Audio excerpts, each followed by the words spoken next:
So can you drink with Crohn's and with ulcerative colitis?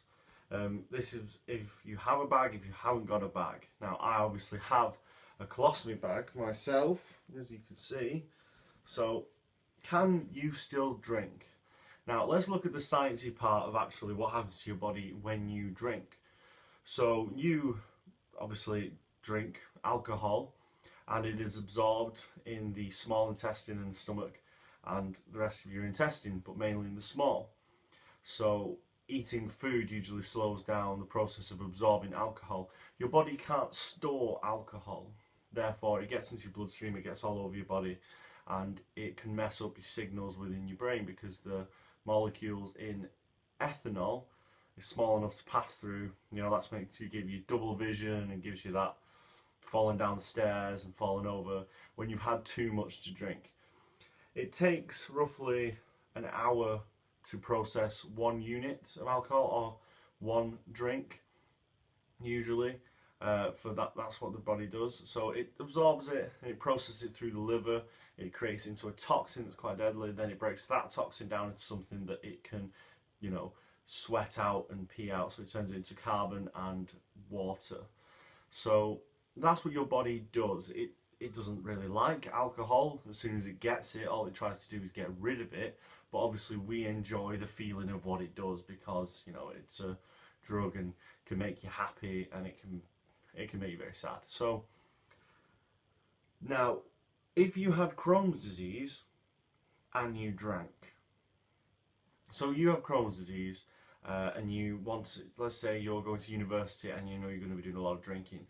Now, Crohn's can be, like, flare-ups can be caused by alcohol. You will probably get flare-ups if you drink excessive amounts of alcohol. Some people don't actually get huge flare-ups from alcohol. A lot of people find that, you know, it's the fizzy carbonated drinks that go with it. So if, let's say you had wine that was still, so like a red wine over a lot of beer or vodka and Diet Coke, then you would probably feel a lot better. So carbonated drinks aren't very good for people with Crohn's anyway. It can cause flare-ups. So that's that. But you, with Crohn's disease, you just have to see, you know, how you go. But there is no definite no. There is no medical thing out there that says you can't drink if you have Crohn's disease, which is good. It may cause flare-ups with excessive drinking. And obviously excessive drinking is not good for you. You shouldn't do it. Obviously alcoholism, it affects the brain, it affects the liver. It will kill you eventually if you obviously drink too much. Now, drinking with ulcerative colitis. So a study a long time ago actually says that drinking alcohol could be beneficial because it protects the larger intestine, or parts of your intestine that could be affected by ulcerative colitis. But that has been contradicted by other studies and more recent studies that show that alcohol actually makes you worse and causes flare-ups, very similar to Crohn's. The problem is Crohn's and ulcerative colitis are so similar. I've been diagnosed with both. You know, they believed that my large colon was ulcerative colitis, then they believed it was Crohn's, and then, to be honest, I treat it as I have. You know, I just have one or the other. Either way, it's gone now because I've had the surgery. So, if you have ulcerative colitis, again, there's nothing to say you can't drink, and maybe you could find that some alcohol may help you if you're maybe having a bit of a flare-up. But if you are having a flare-up, probably avoid the carbonated and alcoholic drinks. But if you're just, you know, not having a flare-up, you're okay, drink, you know. Just do it to a degree that you know you can handle, and do it sensibly. Now, drinking with a colostomy bag, from my experience, and this is my opinion, I believe you can drink. I believe that you can go out and have a very good time, and I believe you can get stupid and do stupid things just as anybody else does when they have a lot of alcohol. So in my opinion, yes, you should be able to drink, and yes, you can drink. But at the end of the day, after the research that I've done, basically nothing says you can't do it. Nothing says you can't drink. You can drink alcohol, any type of alcohol, if you have Crohn's or ulcerative colitis and a colostomy bag. but it's down to you as a person. How does it affect you? How do the different drinks affect you? And you can only find that out by going out there and trying yourself in a safe way. Me, myself, I went to university and I had a colostomy bag. Now, my small intestine and stuff has never been affected by Crohn's or any sort of irritable bowel disease, so it was literally just dealing with the bag. So I have some great tips on what you can do to avoid problems when you go on nights out and when you go and see your friends. So here are my top 5 tips on how to go out drinking with a colostomy bag.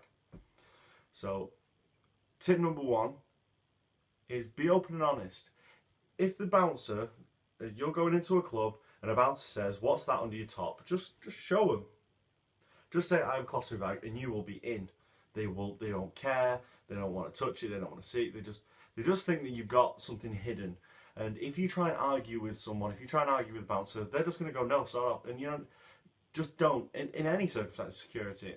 And that's the same case in the bathroom. If you're in a cubicle and they shout or they barge in, just show them. Just show them what you're doing, and they will leave you alone.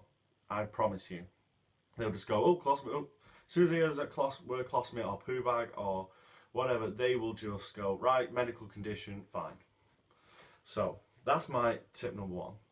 Tip number 2 is take tissue with you. So take some tissue in your back pocket, because not everywhere, especially nightclubs, will not have tissue, and you will go and you'll need to empty your bag and you won't have any with you, and you'll be kind of like, "Oh, what do I do?" And you'll try and empty it and then roll it. It's a bit of a mess, and you don't want to get into that situation. So tip number 3, you haven't got any tissue with you. You haven't got anything. There's nothing around for you to use. But is there? And I'm not going to tell you to use money, but receipts can come in handy. Now, we're not wiping our bums. We don't need comfort. We just need a piece of paper, something to go around the end of the bag and wipe off the poo, basically, without getting on our hands. And it's not as sanitary, but it will get it off without getting on your hands, and you can roll up and then carry on and get some more tissue later on. So that is tip number 3. Tip number 4 is always making sure you eat before you go out. Like I said before, alcohol is absorbed to the small intestine. Now, if you have a bag, the small intestine is all you've got to work with. So you need to make sure that you eat before you drink, because you will get drunk very quickly. And you need to make sure that you have a lot of liquids in you, because you can get kind of like a stomach ache and a pain if you don't eat and you don't have a lot of liquid. Now, I've found that I've had to go home and just have some toast because I've had crippling pain in my stomach because I've just been drinking. And you don't want that. You don't want to go home. You don't want to ruin your night. So just make sure you have food in you before you go out. And I mean food that stays in your system, so like, bread and potatoes, something like that. Not milk. You will throw up. Tip 5, do not sit down. Do not lean on the floor. Do not put your knees on the floor. I go to the bathroom and I put my knee down usually to empty my bag into the toilet. And there is pee everywhere in cubicles, in clubs, in nightclubs, in pubs, everywhere. People just pee everywhere. People think that peeing everywhere is fine when they go out. If it's not their house, they'll pee everywhere. This goes for anywhere. This isn't just drinking, this is just anywhere. So do not kneel or sit down. I have about 3 different ways to go to the toilet and empty your bag without having to touch the toilet itself, without having to kneel on the floor, without having to sit on the toilet and lean over. And I'll show you those right now. A few moments later. Yep. Alright, so you don't want to kneel on the floor and you don't want to sit on the toilet because, like I said, people pee everywhere. So this is how I usually go to the toilet. I would usually kneel down, pull my bag over and empty it.